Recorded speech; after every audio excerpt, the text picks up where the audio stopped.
Peace, everybody. As Corintha said, my name is Harold McCoy, and I am the president of Executive Branch Entertainment Group, management consulting company. We work with nonprofit organizations, people in the entertainment business, and individuals. And basically what we do is help people fulfill their mission statement, help people accomplish their goals. And Yonkers, the Lost City of Hip Hop, is a project that we began actually a year to this month at the Riverfront Library. Thank you very much to the Riverfront Library. They give us an opportunity, they gave us a platform, and from there we were able to take what we do to Greenberg Library, to the Yonkers Arts Gallery, and fortunate enough for Corintha to hear about our book, read our book, and then ask for us to come and do our thing here. Jerome Enders is the author of Yonkers, the Lost City of Hip Hop. And this book actually touches on the history of hip hop in Yonkers as it comes up from the Bronx. Being a neighboring city to the Bronx, hip hop just managed to walk its way right into our town. We have a gentleman here by the name of DJ Beatmaster Gene, which touches on one element of hip hop, one particular element of hip hop, which is the DJ. And Gene is going to give us a history of the DJ in hip hop. He's also going to speak about some DJs that have come from Yonkers, his movement, some of the older platforms and venues that took place here in Yonkers for hip hop to begin to grow. We also have Ken Davis, who is a retired gang and graffiti specialist, detective. Ken gets invited to go all across America, as well as Canada, to speak about graffiti. Go figure. To speak about graffiti. Police departments rely on his expertise all across the nation. I find that to be amazing, impressive, and almost intriguing. The fact that, this particular aspect of vandalism warrants such wide attention. I'm going to begin by reading the foreword of Jerome's book, Yonkers, the Lost City of Hip Hop. And before I do so, I would like to take a 30-second moment of silence for Yonkers rapper DMX. Peace be upon him. A 30-second moment of silence, everyone.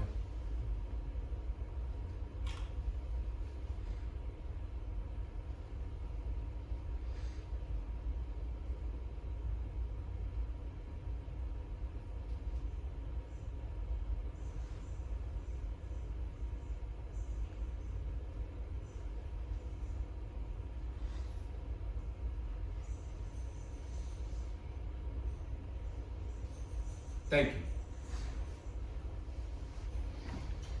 Throughout the 90s, Yonkers has managed to make its way big time in the entertainment world. I mean, listen, we have had figures in Yonkers such as Ella Fitzgerald, Gene Krupa, Steven Tyler, John Voight, W.C. Handy. There are a number of historical figures in the entertainment business that came from Yonkers. However, it was the 90s when hip hop was at its strongest where our town got on the map. And it was thanks to a company by the name of Rough Riders, D.Y. and Siobhan. We also had the Locks, Styles P, Jadakiss, Chic. We've had Mona Lisa, Sporty Thieves, of course DMX. We've had DJ Superior, who was DMX's DJ. The list goes on. We have a very rich history in entertainment. And I just wanted to share that aspect, shout out those names.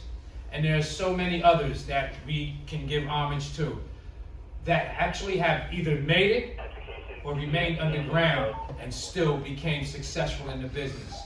A brother by the name of Bill Blass was extremely successful in the business, but people may not have ever heard of him. but he has some of the best hip hop coming out of the city of Yonkers, and so many others. Allow me to begin to read the foreword, Jerome's foreword from Yonkers, the lost city of hip hop. This story is about DJs, producers, and song composers, their trials and tribulations, trying to get exposure. So when it's all over, tell them the Ghetto Rev told you. We had to take it to the essence to get closure. You will learn about breakdancing and graffiti back in the 80s. Now it's on the four corners of the earth, Orion and Pallades. ATL, Danbury saw the Cranberry Mercedes. Now we got it in the books to teach it to the babies. Raise their minds from the spells and vexes, spookism and inferiority complexes.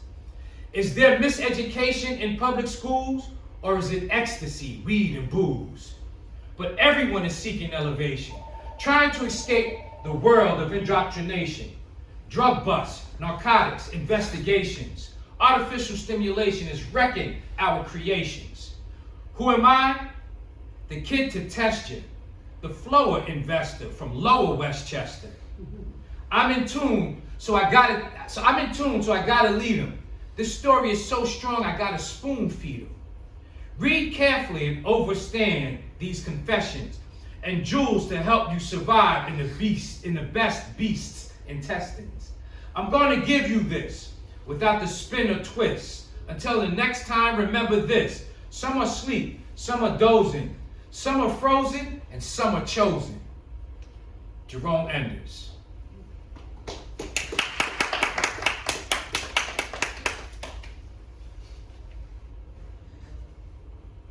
Greetings, everyone. My name is Jerome Enders, and I'm the author of Yonkers, the lost city of hip hop. Before we get started, I'd like to thank everyone for taking time out their busy schedule to celebrate and participate in this rich history, in this world history, this cultural, musical history. I'd like to say gratitude. I'm happy to be here. I'd like to thank the Hudson River Museum for recognizing our rich music history.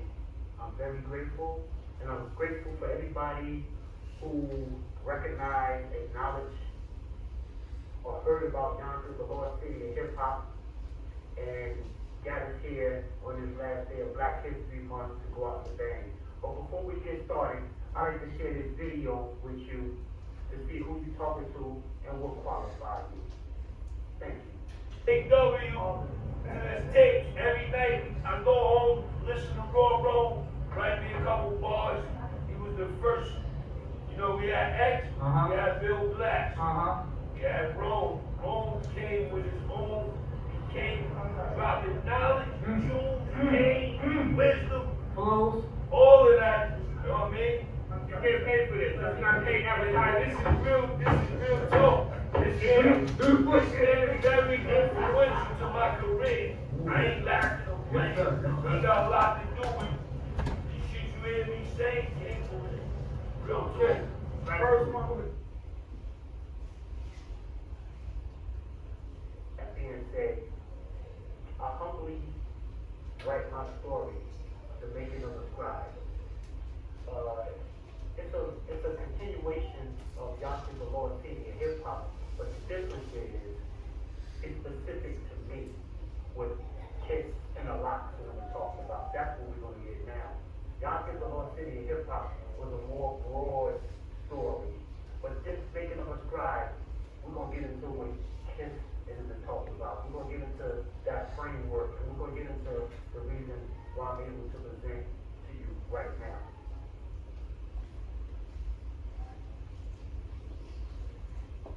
Go to BSG.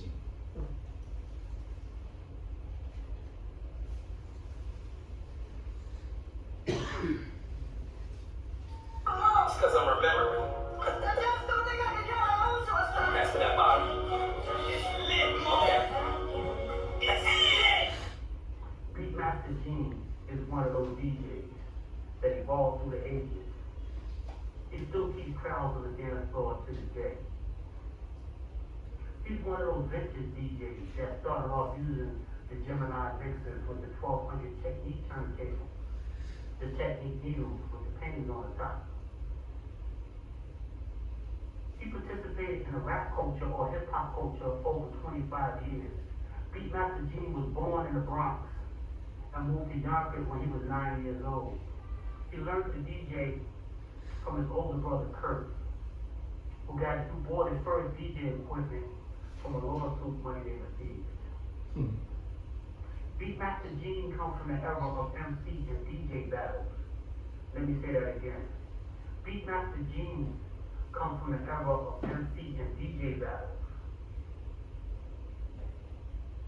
But his primary objective has always been to play good music and keep the dance floor crowded. During the 80s and 90s, when hip-hop venues in Yonkers were more active, there was one thing that you could count on. Beatmaster Gene, keeping the dance floor crowded from one of those DJs. He put his time and work in the historical places in Yonkers venues, such as School 12, Jackson Street, Runyon Heights, King School, Brown Eyes, and of course, the historical Arthur's nightclub. Beat comes from the era of spinning vinyl. Beat comes from the era of spinning vinyl. Beat comes from the era of spinning vinyl. He started off scratch and break beats, such classics as Funkadelic, Big Beat, Tramp by James Brown, and we cannot forget the legendary Mardi Gras, The Bell by Bob James. But let me go over that. Hip Hop 101 in Yonkers with the turntables and the vinyls is Bob James. Beat introduced me to Bob James. Beatmaster Gene introduced me to Billy Squire. Beatmaster Gene introduced me to Casey and the Sunshine Band. And many, many, many more. Ladies and gentlemen, Beatmaster.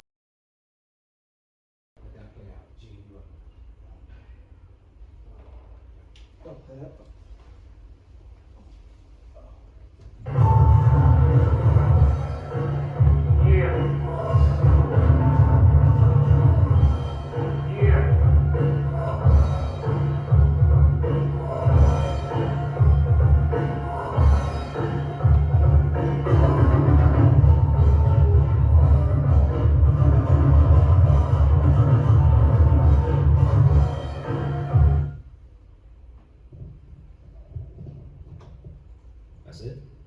Yeah, you are. All right. Good evening, everybody. I'm Gene. My name is Gene. DJ name back then was Beatmaster Gene. It's kind of old school. So moving forward as I continue to DJ, I kind of cut it short and just put BMG. As you can see, it's just BMG now. Because I'm still doing it. To me, Beatmaster Gene sounded like old school. We used to have Cut Master this one and Jam Master this one. So I kind of just said, let me take that and just make it short and sweet and real simple with the initials. First off, that's just explaining, the name and how it got there to just the 3 letters. Also, a lot of things that Rome said was pretty much on point with everything in hip hop and DJing. And today I wanted to bring 2 turntables, but I was unable to bring both turntables and the mixer and all that because again, there's a lot of token and stuff around. It's not heavy. It's not light. It's very heavy and stuff. This is one of the original turntables. It's called the Technique 1200 that we were DJing with back in the beginning, in the 80s, 90s. You used to have to bring 2 of these with a mixer in the middle, and then you would have to change the records. There's no computers, nothing like that. We used to have to manually go through a crate of records, and mind you, we used to have to bring about 30 crates of records. We used to have some guys, is what they used to be like, yo, I carry Beatmaster Gene's records because we used to need initial guys to come with us just to carry records alone. So it became, as I got older, and then they transitioned over to the modern way, as they call it. And some people call it push buttons, because you see a lot of DJs, they going, and you can push buttons, it makes it a lot easier.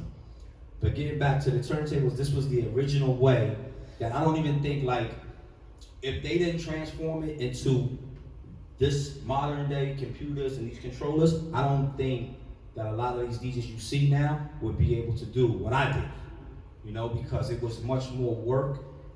It was more, you had to put more into it. It was a craft. Now I'm not shaming on what we doing now, because it made it easier for me, but it also took away from the initial way that we know how to do it and where it really came from. And a lot of those DJs, they can't do these turntables and stuff like this. They can't do it, you know? With the turntable, it's a turntable, and then we used to have to get these needles right here. Give me 1 second.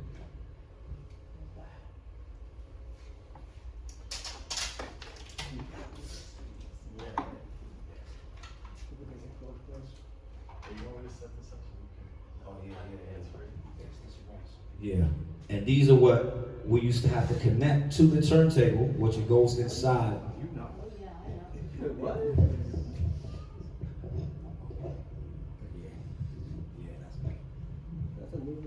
And what we used to have to do is it's like they were saying, like sometimes we would have to put to have extra weight on it. So when you like doing your scratching and doing your DJing, the needle doesn't jump off the record. So we used to put like a nickel or a penny, and then you kind of just screw it in right here. And then it's ready to go. You put the record on, you put your weight up here, and you put the rest, and you're ready to go. Now, and this stuff has a lot of dust on it. I had to go deep into my storage to get these things out.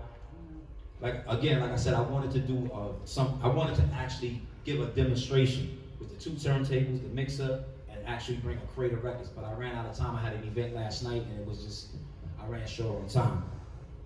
But like Rome said, I'm a party DJ first now. A lot of DJs, they DJ for self. Meaning, when I say DJ for self, it's like you see me doing. That's showing scratching and doing all that stuff. I don't do that at parties. What I do at parties is I look around, I vibe to people, even if they're not even dancing. If they're in their seat and they're moving their head or tapping their hand, I know they're enjoying the music. You know what I'm saying? They don't necessarily have to be dancing for me to know that they're enjoying what I'm doing. So, like Rome said, I'm a party DJ first now. To stay in this business, that's what I had to really just focus on. Back in the days, I used to go up against guys with the turntables. I used to do a lot of tricks, you know, basketballs and spinning around and doing all this stuff. Some of the stuff I probably can't even do now because I haven't even touched the turntables in years.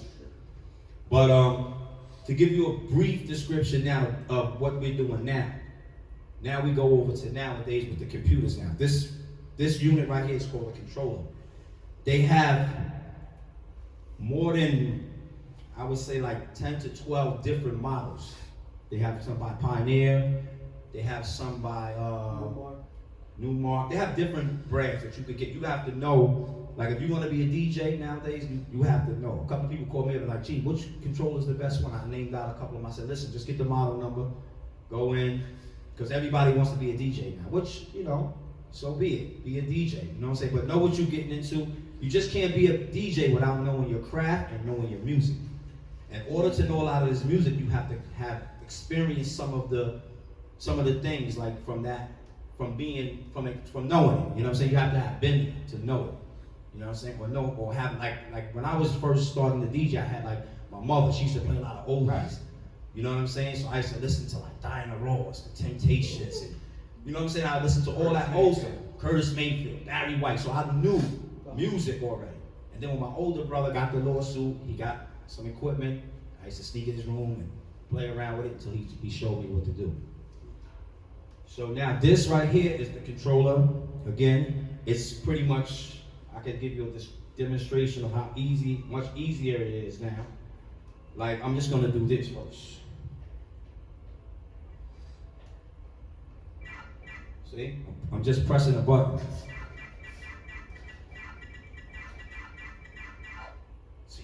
It's like simple. It's not like, right. You can do that too, but you can also just use one finger, like a lot of DJs do.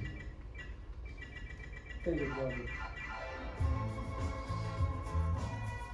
Bring it back.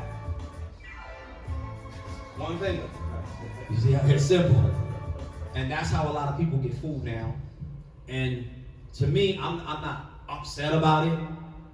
I just feel like when people like label themselves as a DJ, DJs for a disc jockey, when they label themselves, they should, know what they're labeling themselves, because it's more than, to me, it's more than just pushing a button. It's all EDM or It's just, and it's just the way it is. It made it easier now because where I used to have to bring 30 crates, I now have a terabyte right here, with about 15 years of music. When I go into the terabyte to see how much space I use, it didn't even move. That's how much space these things carry. So you could keep putting music. And as a DJ, you have to, every 2 weeks, you have to upload music consistently. And you still never have everything. You have to keep uploading music. It's not an easy job neither doing it this way. Because now you're using this. You're using a lot of your brain because you have to now know where everything is at in here, inside the computer. Not to say that your eyes don't eventually get a little blurry after a while because you're on the computer all the time. But, and also too, Harold wanted me to give like a brief demonstration of how they did like mixes. They would remix certain songs. I'm gonna start with this one.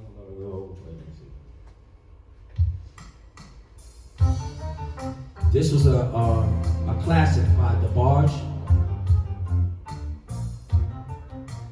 And they made a song, I think Tupac made a song with this. He remixed it. And also, we have this one, another one by DeBarge. Biggie used it to remix. Okay. They took a lot of these songs from the 80s that you hear now, this music you hear now, and they remixed it. You know what I'm saying? They took music and they go and they sample it, they use a sample, and they make a whole complete different song. They just use the music that you hear. Let me see if I can grab one more for you guys. There was a song that Kanye West thing was like a big deal. That guy was like never heard of before. And then Kanye was there was another one I wanted to get, but I don't have. Bob James, yeah, I have that one.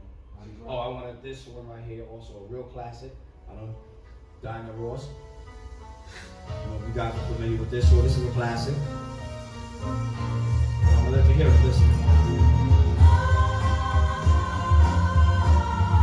Now, you know who used this song? You know who used it? I'm asking you, Harold. They say it, I'm sure. All right. Jada Kiss used it. Jada Kiss.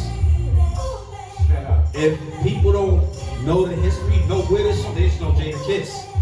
No, that's Diana Ross. He just looped the song, he mixed it, and used the sample. And that's what you get a lot of nowadays. You get a lot of the music that was already in the past, they're making it now for the present. They're using a lot of the music to remake a lot of these songs and stuff now. You know what I'm saying? So, and it's good because it keeps the song alive. It keeps the music going. But if you don't know the history, you'll think, if somebody comes to you, you'll think that Jada Kiss. Right. And then what kills me is when I see people, the younger ones, they hear that song by Diana Ross, and they go, oh, that's Jada. There you go. They don't know the history. That's like a Coil O'Reilly and the Players song, and that's and then I'm like, oh, that's the message. Or right. What? Yeah. Now, real quick, you said Bob James. I think I have him too. Some stuff with him. And then I got the Coil O'Reilly one. Again, you have to know where the songs is at. You have to know where to look for them. It's just sometimes it takes a couple seconds to get it. But I pretty much know where everything is at, but sometimes it's, which I'm not finding about James right now. Let me see. Okay, here it is. This is the Bob James classic. He had a few though, but this one was very popular. It was called The Bells. This is the one. Well, Mardi Gras, The Bells. Not sure if you. And again, I don't have to use the turntables. I can just. That's it. One thing again. They used to have 2 records. Right. Same record. Right, the 2 records, right, on each turntable. You got it. And I can even go. I can even go.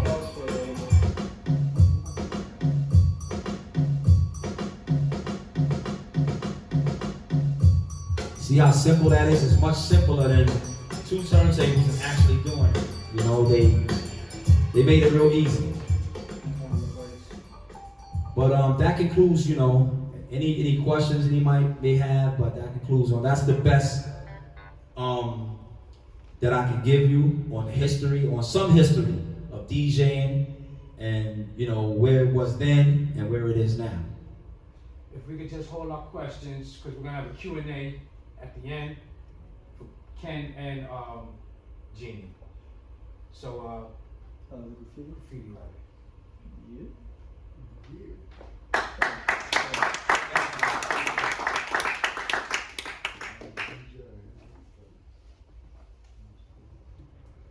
From Yonkers, the lost city of hip hop, the graffiti artist. Now, no good story about hip hop is complete without the elements. And a very important piece in Yonkers hip hop is the graffiti or street art. Yes, we knew about the pilot markers, the Krylon spray paint, and the acrylic paint. Yonkers had their share of graffiti artists back in the days. That was creative and very trend-setting. Up in Yonkers, we didn't have trains, but we had artists that did work on trains. But just like everything else, when we get our hands on something up here, we put our own twist to it. Let me explain. One of the first artists that come to mind is a guy named Pose or Danny from Riverdale Avenue. He eventually got his art published and now is a professional artist. Many say that he was one of the best graffiti artists in New York at that time. He got known and respected for his wild style graffiti. He loved to use a lot of colors and characters. Then you had an artist named Eddie Brown. He was one of the first graffiti artists in Yonkers that used to use acrylic paint on clothing. He was known for drawing wizards and different characters. I can't forget about Lamont Fields. He used to tag M2, rest in peace. Paso, rest in peace. Purcell, and Mike, aka Snake One from Cotter's Gardens. E. Rocker, Fred G, James, Shyster, Ruben, Big Red from Mulford Gardens, and my man Say or Real from Palisade Avenue, or Say or Scheme, the great artist, known around Westchester for doing art on jean jackets with wild style graffiti art, characters of all types and colors. There was another artist named Phase 2 from the Bronx that used to come up to Yonkers a lot. He was an established artist and breakdancer with the New York City breakdancers. They used to come up to Yonkers, and he was down with the Zulu Nation graffiti.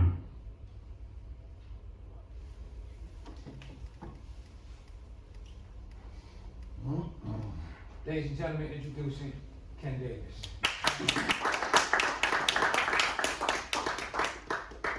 Okay, I might see. Let's put this on.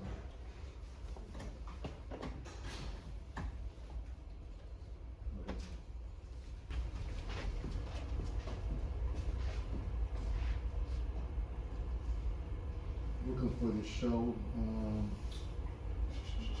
Here we go. Okay.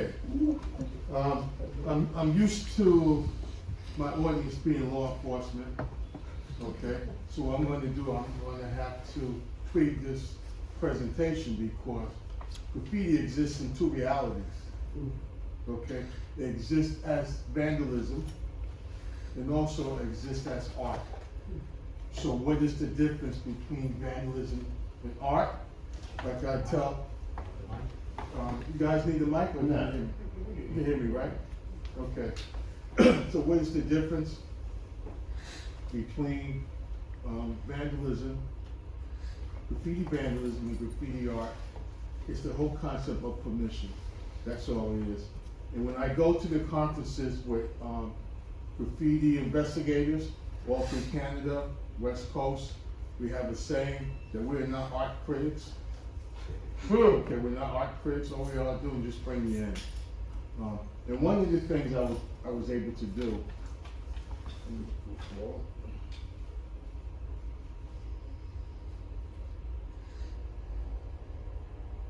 okay, well that's my introduction. If you ever want to reach me, I'm right there.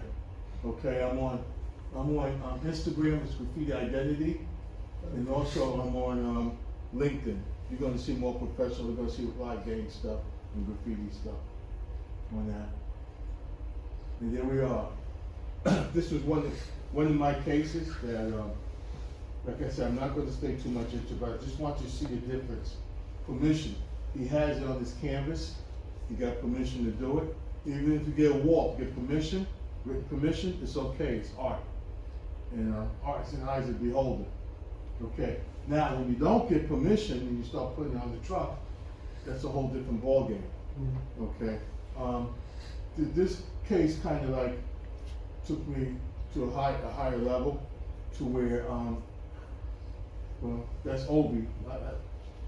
Sometimes Obi talks to me, but Obi got his fame off the case too. And what happened? Obi was in the top 50 in New York City. So New York City came up. You want to know blah, blah, blah, blah, blah, blah, blah, blah. I said, yeah, I got the case, blah, blah. And they took the case, and what they did, they gave me a call back. They said, Davis, you know you guys email on here. And yeah, that's what I do email addresses. So what New York City did, not the Vandal Squad, it was a special investigation unit out of Brooklyn. They do long-term graffiti investigation that goes beyond maybe $10,000. If the damage is $10,000, that's where they're going. So the guy gave me a call and said, well, you don't mind if we put a search warrant on it. I said, you do what you want to do. Okay, because now search warrants have to have probable cause. Okay, so I had nothing to hide. So if it bounced back on me and it goes through all of my stuff, I have nothing to hide. So the search warrant went, and it turned out that Obi was hooked up with a graffiti crew called MUL, Made You Look. You can Google this. This is it's on the internet. And it's probably going to say they don't know where the investigation started from, and it started from Yonkers along with Brooklyn. So MUL was a graffiti crew, Made You Look, that was going. Their mission was to go through every train depot in the United States and tag it. And what they did, they came down to Kawasaki one time in 2006, and I went down there, and that's the first time I was working with my digital camera, and the value was low. I only got one picture of it. Boom. Got the picture. Full car. I couldn't figure out what it was. Now, that case was solved 4 years later. Okay, because it was still coming in, and it turned out him and Made You Look went there. He did his piece. They took pictures of it. After they did it, I guess they knew I was on the trail. They destroyed it. So when I saw it, I saw the plan and I saw the original. And matter of fact, we didn't take him criminal, we took him civically. Okay. So, permission is the only difference between graffiti art and graffiti vandalism. Is that's the same image that, or he did the same design on a piece of canvas? No, this is on the truck. Right. This, I have the train. I didn't want to bring, I try not to show, when I'm in Chicago, I'm up in Canada, I'll show all the Yonkers stuff. But if I'm in Yonkers, I ain't showing too much of Yonkers stuff. Because, oh, there goes so-and-so. and they were still doing the graffiti. But that's So- on a canvas up on. That's on the campus. That came out of a gallery out of Brooklyn. Uh-huh. Okay. And so when I match, there's a way that I match. Okay. We're going to talk about the 5 different types of cultures on the wall: community, hate, gang, target, and street. And I'm just going with these 3 today, but they seem the ones that tend to have more of the hip hop style. Community is more like political. So you know what political graffiti, when so-and-so got into office, you know what was sky high. Either you hate Trump or you love Trump. That went high. The hate kind of went multi ways because the graffiti investigation I was in touch with, about 119 of them. All right. Some were fighting far right, others were fighting far left. So then you have some of them were also like investigating crimes where, if you believe it or not, when you interview a hate crime, you have to interview the victim just as much as you interview the suspect. But there's some cases where the victim did it purposely, just to bring attention to himself. Not all the time, but you have to do both. Now, I'm gonna give you my little formula. When you look at graffiti, you think of 4 things. I have like about 50 graffiti books in my house. Some are prior to 84, others are after 1984, because that determines what's new school and old school. Okay, let's go through this. So when you see graffiti, first of all, you search for the name. Okay, the name grants a new identity. Writers tend to use tangible or intangible objects or concepts. Gang members tend to use physical or mental disposition. So if Shorty's part of the gang, guess what? Shorty is Short. Yeah. Okay. And for the tangible, it could be. I'm not going to say too much because then I'll start talking about Yonkers right. Just take for what it is because I'm not in Chicago now. Okay, the format. There's 7 types of formats. There's a tag attached to one or more acronyms. That's a throw up. There's 3 types of throw up: simple, common, complex. There's a piece that can be abstract or pictorial, or can be a production. Most of the time when I work with off the wall, we worked with pieces and we worked with productions, and they had permission. Okay, now styles. Now style is different from format. There's 2 categories of styles. You have primary styles and you have secondary styles. Now, they might not make sense to anybody out there, but when I'm in the court of law, I have to make sense to the jury and have to make sense to the judge. But this is the best way I can make sense. 2 categories of style. One style deals with legibility. So you're going to have public, which means you can read. Semi-wild, it's a little interesting. And wild style, it's going to be very confusing. Okay, now that's pertaining to the legibility of the tag. Now, the other secondary is over 100 different types of styles, but you can put them down into 4 categories: visual, regional, era, authorship. Visual could be, if it looks like block letters, guess what? It's block letters. Okay, regional. If it's Philly Wicket, I saw some Philly Wickets up here in Yonkers. That's guys from Philadelphia. Era, old school, new school, 1983 or 1984 is going to be divided. So when you see like some of the graffiti investigators, oh yeah, the graffiti was whacked. I said, what do you mean it's whacked? Let me take a look at that. It ain't whacked, that's old school. Okay? And then authorship. The one I can think of authorship is, he died in October last year. Wild Style, that can be Tracy 168. Or it could be Moose from England. Moose used to do reverse graffiti. I don't know if you've ever seen reverse graffiti. You go through a tunnel and it's all dirty, but somebody's using a rag to make your tag. That's reverse graffiti. Okay, so it's a sit for here. Now the elements is the last one. Element defines a genre. Okay, mainstream symbols. Okay, question mark, you know that. Okay, cultural symbols. You might have like you might have a b-board inserted into the graffiti, and or you might have swastikas, or you might have numbers, different numbers. Okay, instrumental marks, that means the graffiti guy did it purposely or he did it accidentally. Now, all this together gives me the graffiti identity, and each writer, what I've done since the development of the digital camera, each writer deserves their own electronic folder. So I didn't bring that, I left that home. Usually I'll take the electronic folder to me, California, or even up to Canada. But you can pretty much say, if I can get this city, I have the book out there in the bookstore, 18.3 square miles. If I can get my computer to at least match 40% of this city, I'm cooking with grease, as they say.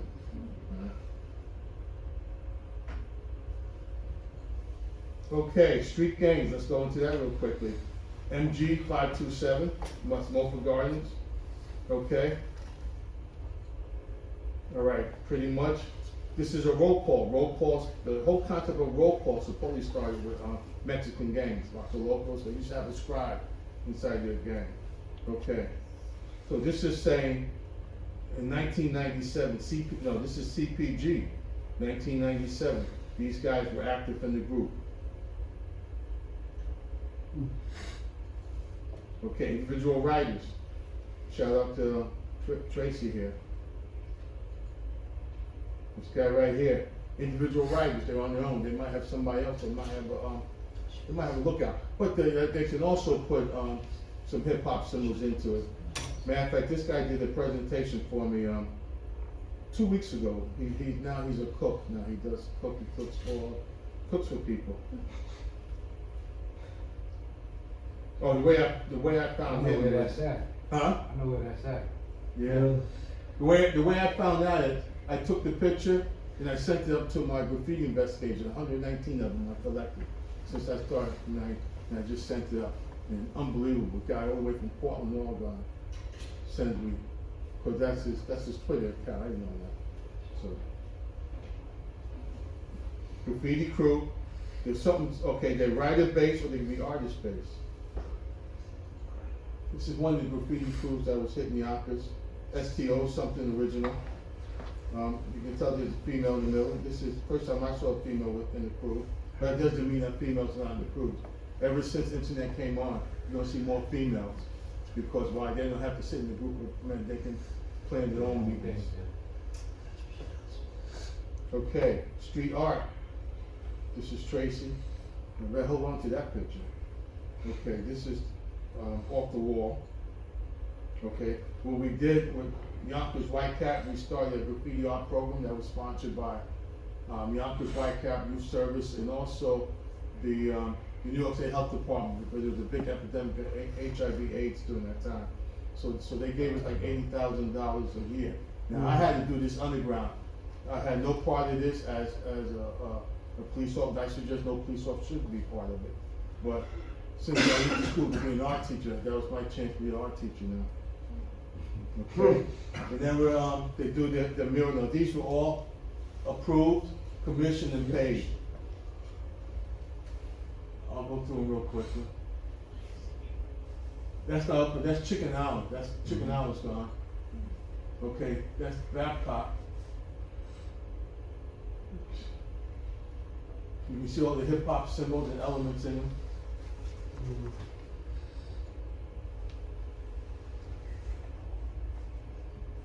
This is Pose. It's talking about AIDS, anti-AIDS, anti-HIV messages.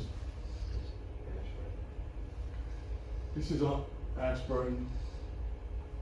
All right, this will be Say 6, and Jerome did mention Say 6, and also Maze 1. Oh, let me go back. We put this on Carol. As soon as it went up, we started getting complaints. But the people down in Carol didn't understand. But that should have been Fly ID in this crew. So that was Clark Fly ID. that was like a PDA on a billboard that was paid, you know, the artist got paid for that? Yeah, the artist got paid for it. Yes. Okay. Yeah, they got paid pretty good. PSA. Yeah. This is another one. Was that public service announcement, right? Yeah. Right, like I posted, I right? thought another crew was coming on. No. Okay. This is done by Fly ID and his boys. Okay. This is Kurz. Fly Aids. This is a graffiti artist from Queens. You know, people coming from around. I never did get his name, but it's in my book. It's out there in the bookstore. Yeah. I like that one. Okay, let's go into street memorials. Okay, I just did DMX because everybody knows DMX. The other guys I didn't do because I know who's gonna be in the crowd. Sometimes when you show certain memorials, it triggers people. All right, so that's okay. This one I saw DMX. This is out on School Street. Let me go to this one. This is Lawrence Street Posse. This is Wiz. Wiz left Lawrence Street and went down to Pennsylvania. I guess he wanted to start a business and it didn't work for him. And he was killed down in Pennsylvania. This is another guy that was killed up in Yonkers. And it was I think it was a Spanish fashion and it was an Arabic fashion that didn't get along. Matter of fact, the guy who did the homicide, he was identified because he was a football player. He always ran a certain way. Okay? This is the symbol that causes a lot of ruckus down in Lawrence Street. I went down there and I photographed it and I paid the artist $400 for that logo. I showed, some places I show, other places I won't show because it still triggers people around me. A certain the sister of the victim became a councilwoman, and then there was a big deal that it don't come down. You know, matter of fact, that same gang killed her brother. So, right here goes some more murals. This is in School Street. This is Scoop, if I'm not mistaken. Yeah, Scoop. I always liked him. I always got along with him. Died in the Hudson River. Right? Hudson River, Yeah. correctly.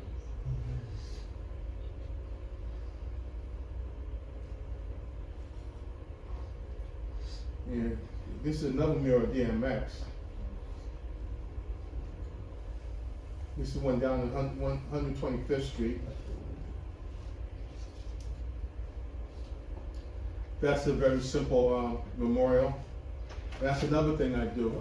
I photograph every memorial that's in this town. So I have a whole electronic folder of different types of memorials. So I check to see if I take it back to the office and I see what type of intel I can get. Now, all memorials have the same rights as any other memorial. I know this memorial on Tuckahoe Road, and what happened, there was 2 Blue Lives Matter flags. They took one off and they just put the American flag on. And then you'll have the 4 boys that were killed at a car accident at it was where is it? Riverdale and Calder Street. So you're always taking pictures of memorial. This one, this is my favorite one. I think it shows DMX. Okay. If you have any questions, okay, I'll be there doing the questions. Yeah.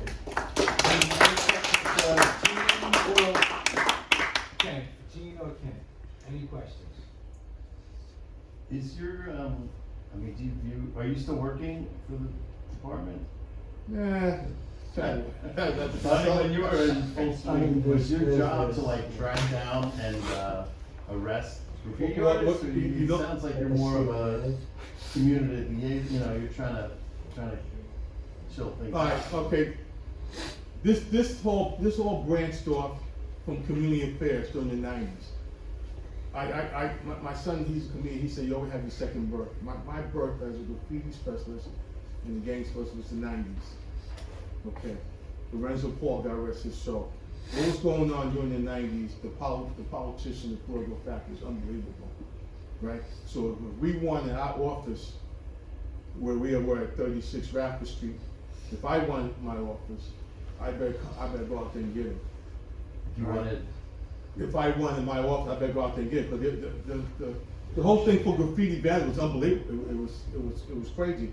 Politicians going against politicians. The owners of the property, they had 90 days. Now the politician wanted to come down to 2 days. To do what? To clean off the surface. All right. Now what does that do? 2 days means I'm wasting money in exterior cosmetic. At least 90 days I can do it one time. But what does 90 days make the city look like? So you had the politicians, they were at our doors, they say, David, you do all this talking and stuff, let's see what you got. And if you can see through our scale, the first year, 96, we made 100 arrests. Then So that's is there a difference between like your day-to-day work, like, to keep the city beautiful, so to speak, and not graffiti, and then, this looks like art, right? But is a lot of it just tagging and it just makes buildings look like? Well, I would say like 80% of it was tagging. 10% were gangs. But then again, you had gangs that were on the road. Now, a lot of people don't realize, when I look at a lot of advertising for gang training, they don't talk about, I don't know if you ever heard affluent rebels, suburban gangs? You know what affluent rebels are? Mm-hmm. What are affluent rebels? White. They're white gang members. The white gang members that belong to people, they would go to prestigious schools, and you can see that the 90s, that's where they were going. And then they would, on the weekends, come down to Yonkers and tag and stuff? Well, I think there was always in Yonkers, around Westchester. Yes. So yeah, I'm just curious, like the very end of your presentation, you were talking about these memorials, right? Yeah. So is there ever a time where like some of the graffiti is just totally like in honor of some terrible tragedy and it's appropriate to just like be like, that's fine? Yeah. Like, I'm just trying to understand, like, you were saying out, like, illegal versus permitted, like. Right. So, Listen, I had to balance it.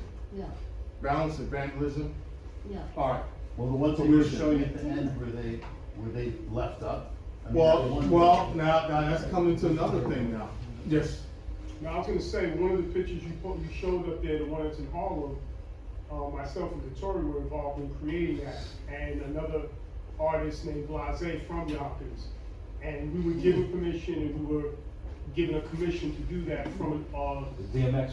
yeah, the DMX one, they allowed us to do street murals in Harlem, so it was just a matter of just getting that permission and coming up with the design that they Does approved. that answer your question? Yeah, Okay. yeah, I mean, if you get permission. You get permission, but yeah. what if you just, get stuff shows up? Well, no, that gets kind of funny now, because like with the example with the head, when that show, how you doing? When that showed up, you had a family, political backing, politics, community. It was, that whole week was crazy, all right? But they didn't have permission, so based on that, that's when it was taken down. Matter of fact, I went early that morning and photographed. Some advice, if you want to photograph gang stuff early in the morning. Well, that one of Scoop, that seemed like very carefully composed and, a lot of subtle colors. I mean, is that done and What, this one right doesn't here? exist The anymore? Scoop, no, that's Scoop. still there. No, Scoop is still there? Yeah, Okay. Scoop is still there.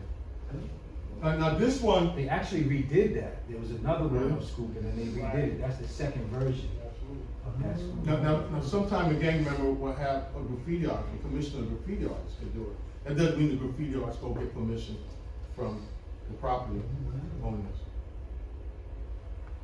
So, So if you have something like, this might hit closer to what you're saying, if you have something like YPD's finest, best police in America. If somebody just put that up somewhere, first of all, that's propaganda. propaganda. But I mean, is that I'm something? not a propaganda. I always believe you know what? Would the city want that removed? Would that be, I know you didn't get permission. but That- yeah, It's that'll a have- yeah. promotion for the police. Yeah, especially if it has a Blue Lives Matter flag in it, it's gonna get removed. I guess my real question is, like, it seems like graffiti comes out of a place of like, I've got a message, Yeah. I'm putting it out there, and you're saying the only graffiti that's gonna actually stay there Is with is, permission. is with permission, Well, let which me is like kind of the opposite of what the impulse to do. Let me answer your graffiti question. is. Just sort of like. Let me ask you a question. So one value being another's worth? Sorry? should one value be at another's worth? Should one's value be? Another's worth. If I'm a mom and pop store, and I just love the way I put this concrete there and I do all this stuff, boom, that's my value. Okay, so should that be at my worth or somebody else? Well, When you- I think you're saying, no, it shouldn't be, right? Like, you No, it should be, shouldn't. so if you should It's, get. well, I know within the culture, sometimes they might have rules or regulations on how they do that, but that's not really so strong sometimes. But, you know, I just sit back and I just watch, I just go, I make it simple. Go to your own property owner, sir, is this vandalism? Do you want this on your property? If they say yes, what do you think happens?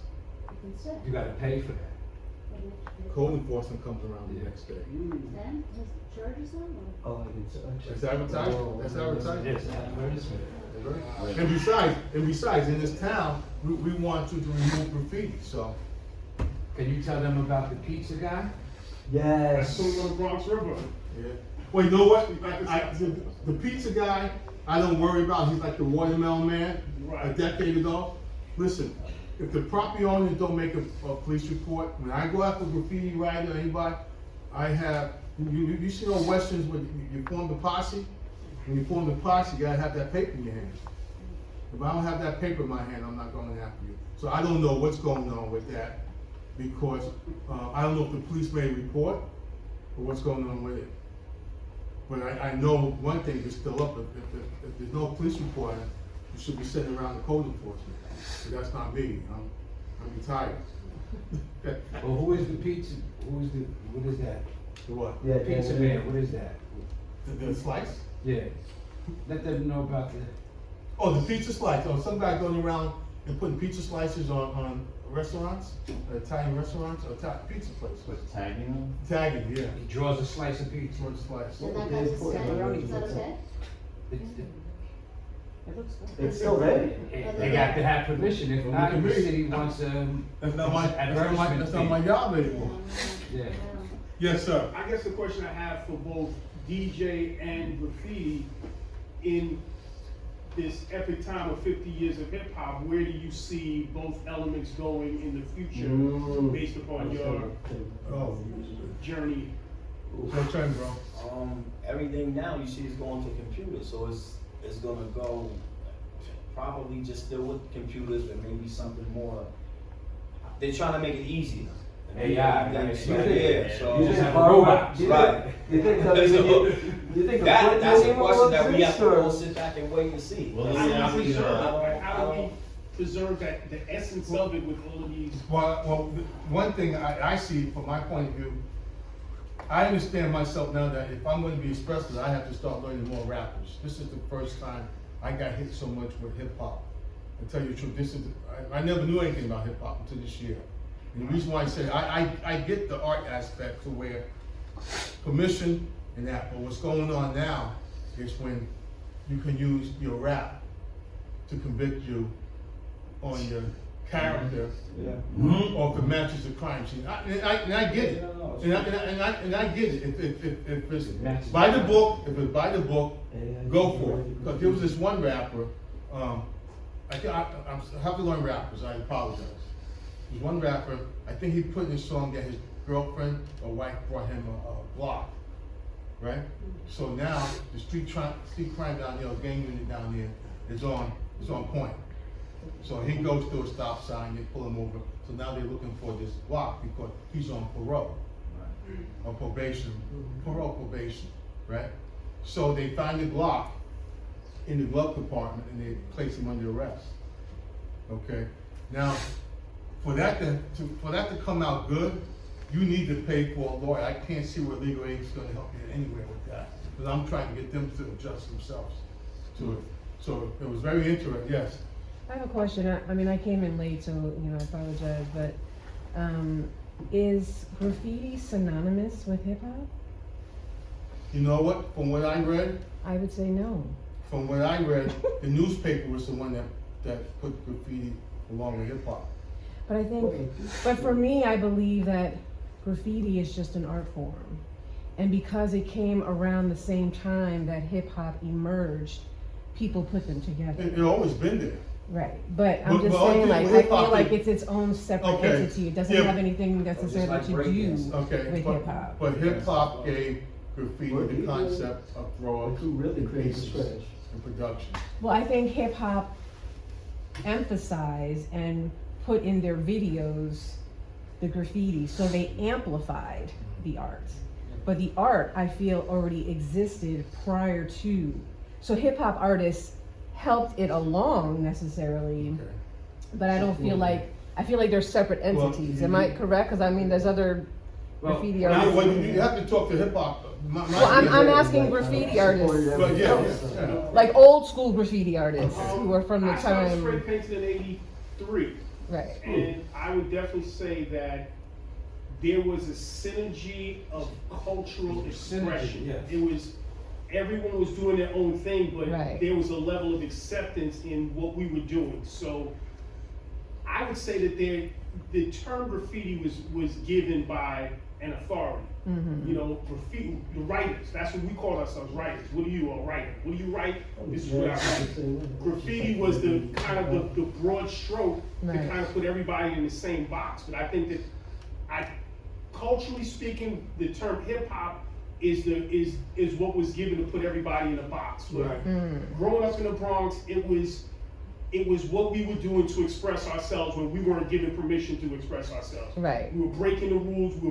were breaking out of boxes to say, I don't want an 8.5 by 11 piece of paper to draw on. I want a wall. And I don't want a wall that's been primed and prepped. I want any wall that I can get to at any time. So I can only speak from the graph aspect of it or the writing aspect of it. It was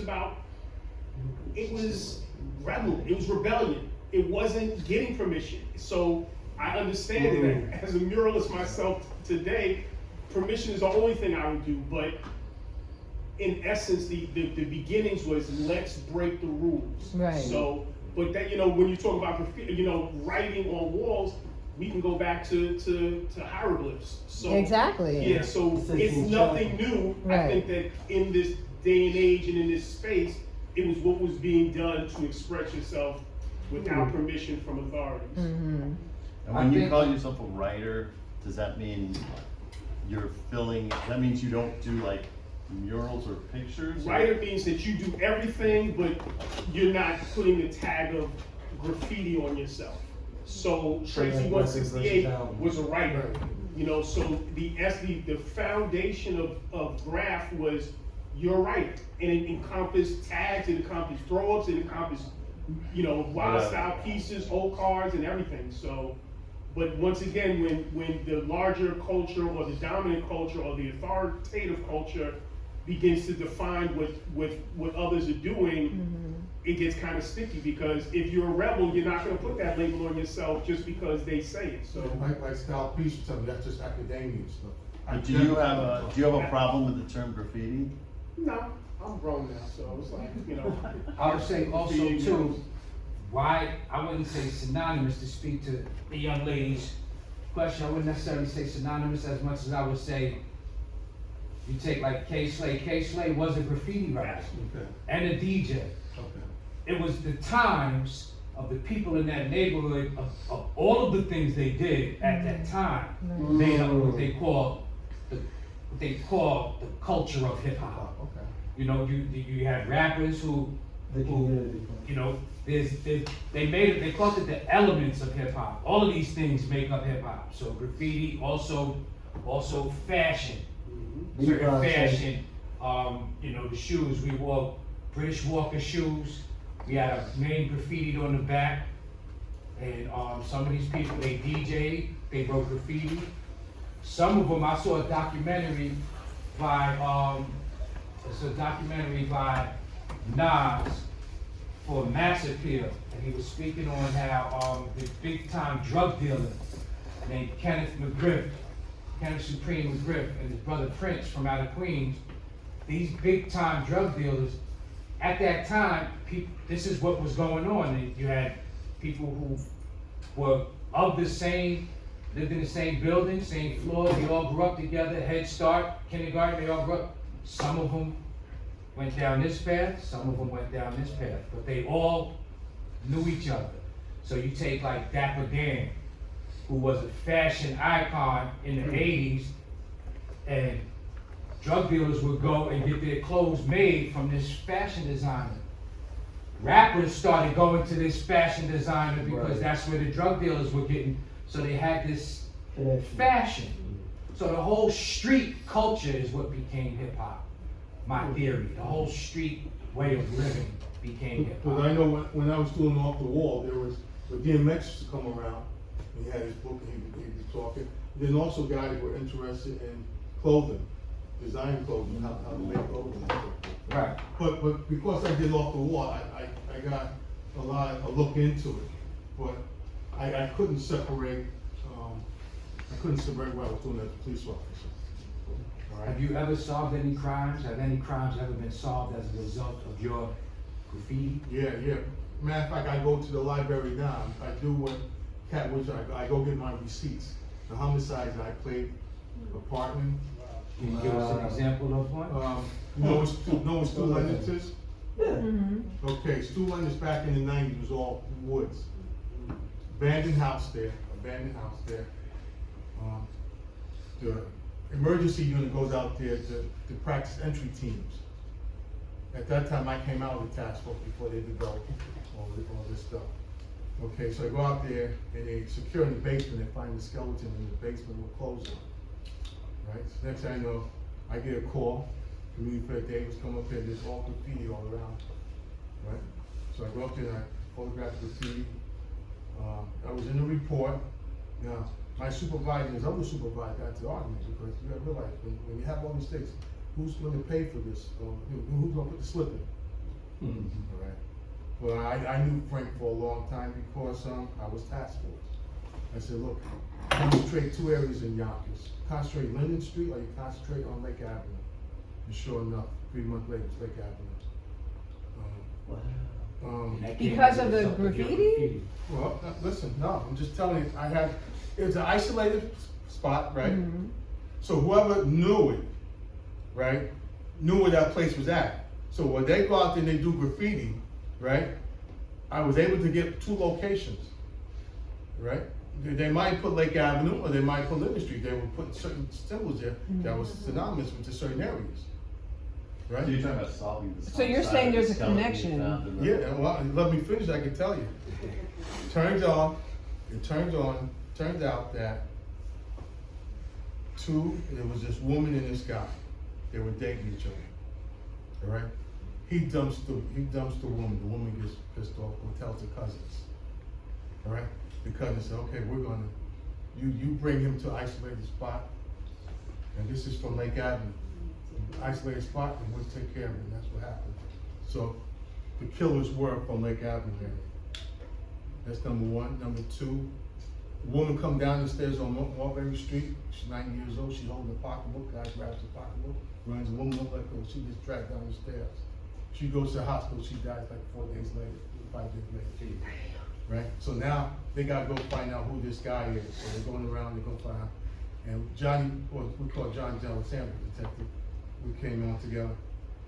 He asked, do anybody know who this guy is? And one guy said, well, I don't know his name, but that's his tag right there. So that's all you needed. So I developed a database. I got database. Databases are unbelievable on anything. So I had the database. That was him. I arrested him before. That was his tag. Boom. Fire going crazy on Elm Street. Remember The Preacher's Wife? The movie that was in, that big fire that killed the 2 little kids? Yeah. Okay. Walnut. Yeah, okay, fire's going.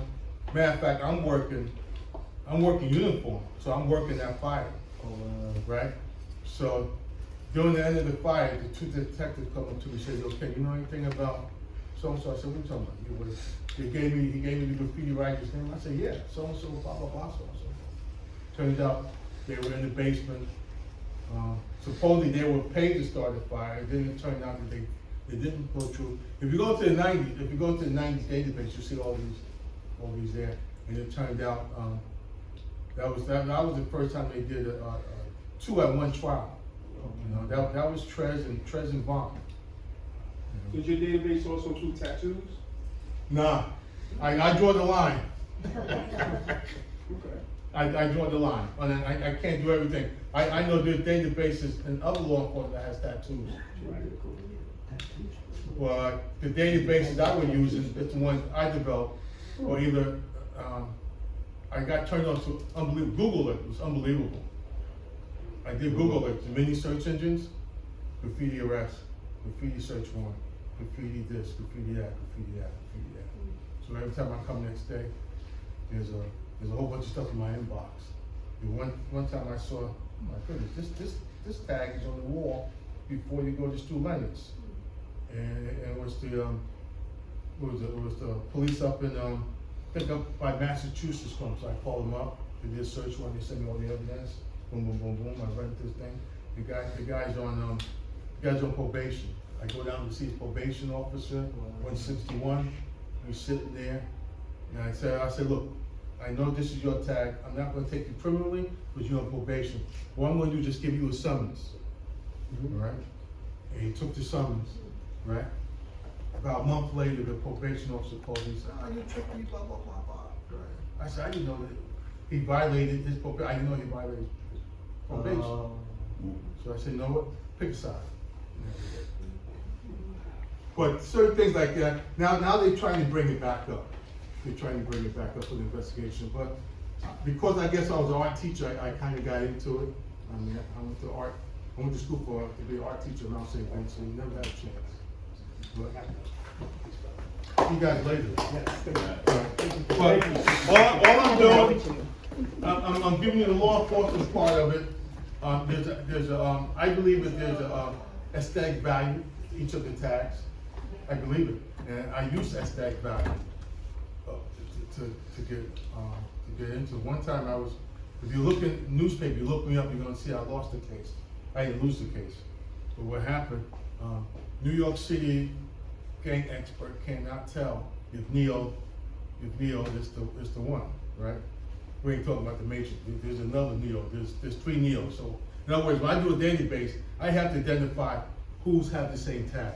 Mm-hmm. Now in Yonkers, we had Neo. He was part US. We had Neo from Just Having Fun, Fleetwood. And you had the Neo from Queens, who was up on trial. So I went down there to the courtroom for the trial. What sign do they have? They had the Neo from Yonkers, which I'm supposed to fall into that trap. But anyway, I was on the stand for 2 days, and what happened? She picked up on something, and the defense attorney asked me, "Do you know Neo?" I said, "No, I don't know Neo," which I don't know Neo. I was brought down here for just to put A to B. I didn't know who A and B was. Okay, but also in the first article, it was a 6-article case. Right? First article, Neil admitted that this was his tag. So for me to say, yeah, this is Neil, it'll just be hearsay. So the prosecutor cleaned it up, what he's supposed to do, and he got convicted. Matter of fact, that Neil was a very popular graffiti writer during the 80s. Somehow he became a police officer. I'm not saying you can't become a police officer. Okay, he injured himself, he got on light duty. So now this tag is showing up again. Because New York City has you think I just do my database. New York City's like unbelievable what they have down here. Mm-hmm. They can probably make money off their database. Any questions? Is this database available for the public or only for police? Well, it depends. Some databases are. My database is mine. You know, it's my database, so if they want something, they have to come ask me. Do we have access to that? To mine? Yeah. Nah. What? After nothing less than $100. I'll tell you why. Because you can develop the community with your information instead of trying. I'm not saying that you're doing this, but instead of putting our gang members away, we can use their art and show them how to monetize. I'm not saying the criminal part of it. Okay. I'm saying that we can pour into our community and try to use the database, the numbers that you have, to show the government that this is where the money's needed. That's what we try to do. Listen, if your name ain't on that wall, I don't deal with it. If your name's on the wall, ain't on the wall, I don't deal with you. I can walk right by you in the community. I have targets that I'm going after. Because I want to, how can I say, I want to do my, diligent, conspiracy. I want my conspiracy thing to work. But as a police officer, right, all police officers, when you sign on for the job, you're signing on for a guardianship, right? You're a warrior. You want to take I'm not a warrior. So I'm a guardian. Right, which is you have to go through warriorship in order to stand in your agency and become a guardian. I don't believe in that warrior stuff. So what's training? Huh? What's training? I was a human relations trainer. I don't believe in that. So no, I'm talking about when you're in academy, sir. Oh yeah, That's warrior training. That's when it hits the fan. But that's warrior training. When it I'm hits in the fan. corrections, so I'm in the same space Okay. along the same lines, right? Okay. I went through training, I went through the academy. So with me going through the academy, that was my warrior training, Okay. right? Okay. For me to stand up in my agency, in my discipline. Okay. Right? All right. Okay. So now that you're out here, you see what the issue is in your community, right? Why wouldn't you kind of form a database that can help these kids deviate from taking this route? That's what I'm saying in your numbers. That's what I'm saying in the database. But that's a thin line. That's a thin line. Oh yeah, well, hey, when they start putting handcuffs on me, taking away for letting information out, intelligence out. But it's your database. Well, okay, but that's a whole different ballgame. So why what? would they be putting the handcuffs on you? Because that's intelligence. That's intelligence. That's gang intelligence, isn't it? So for instance, Okay, go ahead. my pool is youth, right? Okay. So I usually work in Harlem and I'm branching out to Yonkers, right? I moved out here 4 years ago. I never do work out here. Let me start pouring into the community. Okay. Right? So now when I come over to these spaces, let me look at your numbers, right? There's 110,000 kids in Yonkers, right? 30,000 white, 9,500 black, 30, 25 That's Spanish. That's common on a right? daily basis, right? Now, 7 to 24, right? Now, let me cross base that into the juvenile justice. Okay. Let me see how many of them from 7 to 24 have criminal records already. Okay. 139 white kids, about 250 Spanish, and 1,500 black kids have criminal records. That's a normal database, pretty much. It's not, but those numbers are not normal. I know they're not normal. I'm just saying that's a normal database. Right. So, because they were getting called on gang databases throughout the whole country. Matter of fact, I don't even think New York City respect the whole concept that's attached to the gang database, where you have a chance to appeal to come off a gang database. That's not even mentioned in this town. Yeah, but if everything is not crossed amongst the agencies, how are we helping the situation? I said, hire me. Give me my card. We'll do it together. We'll do it together, then we're doing it as your intelligence, your information. You understand what I'm saying? Does that make sense? No, the reason why I said, because I read Google and I read articles where I know that this person was trying to help somebody, but he got caught up in some type of RICO or some type of conspiracy, and he didn't mean for that to get out. And depending on who's perceiving on that, you already got the perception, and it's a reality that, I'm going to show probably kids of color more favoritism than I'll show any other kid. That's their mind. That mind is thinking, right? But I can't control what you think. I can only control what I do. So if I can control the movements that I make, and I'm out here not trying to be an influencer, but trying to be an impactor. Which has to be made really clear. Right. And I probably don't know how to make that real clear, or even began to start making it clear like that. But how? Because so I don't know where you grew up at, but the people This town right here. Okay, so Since 5 years here, old. right? If you're here, right? A lot of people that do programs and non-for-profits are usually coming outside of our community to come inside, right? And yes, they're impactful, but let me put it in a context like this. If you're a gynecologist, right? For 30 years, you're doing great in your discipline, and you're delivering kids, and we have the same amount of time and we have the same amount of results.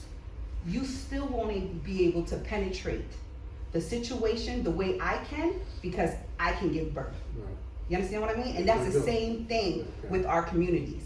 The same exact thing. All right, then you know what? Let's get together after this meeting. And we'll exchange Definitely, information. definitely. So there's also the approach which you talked about, which is the aesthetic value, right? Aesthetic value, right. Now, I also am in a non-profit environment, working with people who have been criminalized.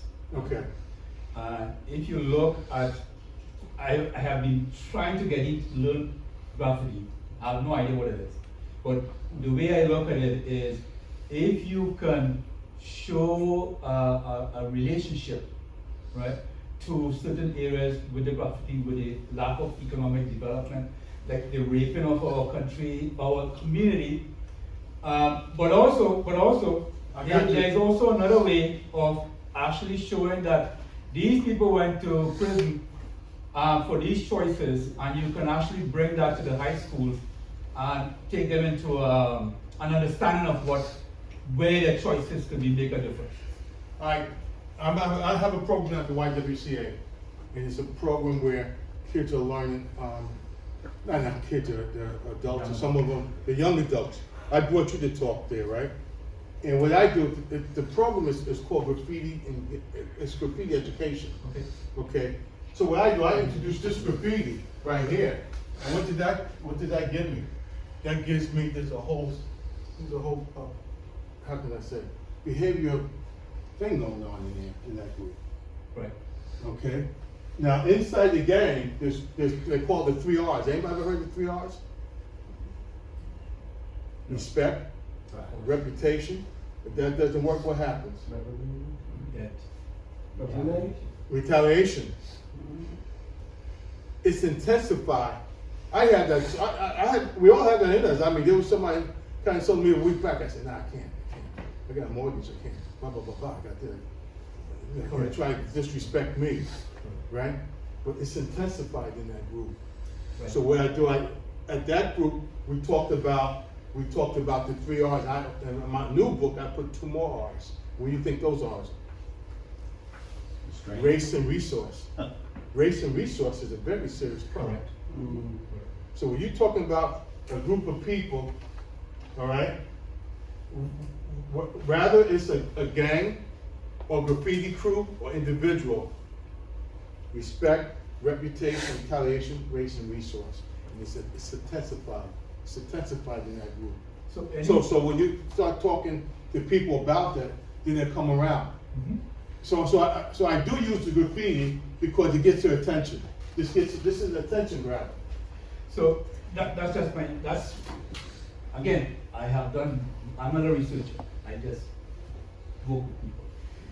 You talked about respect, reputation, and retaliation. Right. That's prison life also, right? Well, yeah, that's anywhere there's violence and where there is no resources, you have this immediate retaliation because you have nothing to lose. You just said you have your house. Right. Right? So that's resources. So you try to get like the young adults that we deal with, you try to get them to think like that. This is correct. This is what's Army. Right. This is Army. So when you talk, I've met a lot of lifers. Okay. After 30 years. Some of them 20 years in solitary confinement. You know how tough that is, right? Yeah. But you don't because you haven't Well, been no. I listen. I'm law enforcement. I'm right. not what is it? I'm not what do you call it? I'm not corrections. I'm not corrections. Well, what I'm saying is, you know, there's a difference between law enforcement and corrections. Yeah. And I know that it's more intense to the point to where what they had to do with us, with police officers, you know, they had to, how can I say, when you take a prisoner in, right, and if it's a, how can I say, resistance or a battle, it's a totally different battle when somebody disrespected. So, yes. So I say that to say this. So we're getting trained to where when we bring in you a prisoner, I don't know who you are, what you are. I assume that you're in corrections. No. Corrections. I was corrections. I was in corrections. But I assume that we bring them to you very peacefully because we know the intensity in that war. Right. We had to get educated on that. and also kids have to also educate themselves too, that if you're in the city, that's playing on you too. So the way I'm thinking about it, right, Okay. is bringing, you have those people who have made bad, so when you talk to them, they will tell you when they were in state, they had so many opportunities to get a degree and all of this nonsense, but when they come out, they had to stop because there was nothing available. They went back in and they completed it and finished it, and they made better with their life. Right. What I'm saying is that there must be a way to bridge the resources that is needed, but also show people that choices, because in certain places in the city, everywhere there's always a state of violence because of lack of resources. Right. And you have to, when you can show people those It kids. doesn't even have to be resources. It can be race. Well, I mean, yeah, like on the West Coast, you know, you're talking about MA. You're talking about Aryan Brotherhood. You're talking about the Black Guerrilla family going against white supremacy. I mean, there's a whole thing in it to where Bloods and Crips, you have to be like, hey, stop that. You're a guerrilla now. But you remember, a lot of the gangs were started because of the gang of police, right? Okay. You say what? Okay. You say young police, or did you say? No, gangs of police. Okay. Police themselves were like acting as violent and incriminating. And anytime, feel free to cut that off. You can, yeah, you have to. Anyway, you have the right. I was so I agree with you 100%, but you have to get the person to realize that this is race and resources affect me, and I told him a story about I'm an Aquarius, January. I don't care about Aquarius. I'm more concerned with January. Okay. Janus. Okay. You know what Janus is? Mm-hmm. Is what? The two-faced guy or something? Ah, two-headed. Don't call me two-faced. That's the Gemini. It's two-headed. Two-headed means that your head is looking forward and you have the head always looking back. Oh. And what you're doing, and that's how I am sometimes. That's why. So I try to get kids to be like that. Resources. These guys got access to the internet. And I said, well, how much do you use for educational value, or how much do you use for entertainment? So you're trying to get the kids. I keep on saying kids, young adults. You know, young adults. I'm trying. I think that there's a lot of misguidance in pop culture. Right. So now you have a generation of children growing up thinking that is the way of us. Yeah. And But plus, it's not the way of us. and plus, they really can't be touched. Excuse me, Miss, you're in the juvenile system. No, I'm in the criminally sane, so I work in a mental institution for the criminally sane. So you have to come from Rikers, and once you come from Rikers to get evaluated, you come to my facility. All of us here insane? I'm just joking. Well, everybody comes through me. No, I'm saying all of us here are insane. So. Everyone is insane at some point of their On a certain life. level. Right. Yeah, So certain level. the But it's difference between you and a mentally manic person is you can balance what you're going through, and they can't. So their level. Control mechanism, right? That's Right. So if Okay, you what's your point? numb yourself with street pharmaceuticals, your balance is off. If you're a child that comes into the doors, and in my facility, you're going to be put on medication, even if you are malingering or not. You come through that door, you're going to be on medication. You usually can't articulate that you don't want to be on medication, so you fight. You fight, we definitely going to make sure the doctor gives you medication. So now when you got that in your system and you never had this medication in your system ever, when you come out, there's nothing wrong with you. Right? But you put out the medication. Now you have a psychosis. Now things are going on with you and you need the medication. And you're not gonna go to a doctor to get it. You're gonna use street pharmaceuticals because now it's deemed as being normal. On top of the veterans that are coming back that are using the medication to kind of fit in. Because when you go to war and you're in chaos, right? You are woke.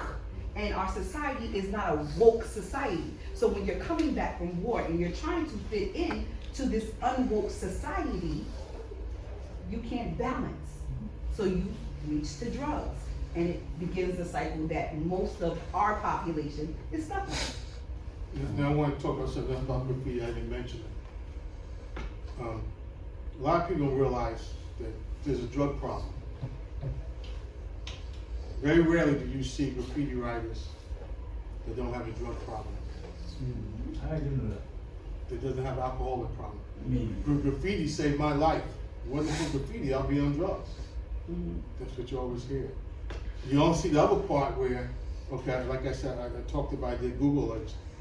Somebody's falling off a high building. Somebody's in a tunnel. You ever stand on the train platform, you see the train come by? Now I don't understand what's in these engineers' heads to where the train can come that close to the wood. You know how much space is in the tunnel? And there's been cases like that. They don't talk about those cases. That's how come I want to get into the school. I wanted to let them know that. Hey, you're on top of this. You're making your own building stuff. You're in the tunnel. There was one case where this graffiti crew went out. Right now, you're a graffiti crew. Okay, now let's talk about. We didn't even talk about the whole mentality in that group yet. Okay, not that I'm talking about them. I mean, they don't exist now. It's old. But just talk about the concept. You're out there and you're doing graffiti. Your friend falls off the tall building. You would think you would at least call home or call their house or call somebody. Then somebody's there. No, they don't believe in there. Yeah. Well, that's. I'm in it for. I want everybody to have a good time. I'm an art teacher. I'm an art teacher. Art teacher with a gun. They call me a crayon, whatever they call me. But it's, I want everybody to have their time out there, have a good time, to have a good childhood. The person that don't have a good childhood, horrible adult. And when I was riding when I was with the police department, everybody didn't have a Merry Christmas or a Happy Easter. If we went around the clock. But that's when go ahead, I'm still talking. Well, listen, I know that we are on the clock right now, and we did veer off tremendously. Well, that's what graffiti does. Yeah. See what hip hop does to you? But we will be wrapping it up. We have the DJ, if anybody still has any other questions left. I did want to ask, what's your preference? Modern technology or what you grew up on? What's your preference? Well, I've been asked that question quite a few times, and I would, if I have to, I would say I like the records because it's more where I came from, where I started. But the new stuff, it makes it easier for you. You know what I'm saying? Because you're not carrying 30 crates of records. It's easier just to plug into a speaker now because they have these speakers now having the built-in amps. So everything is built in one little speaker.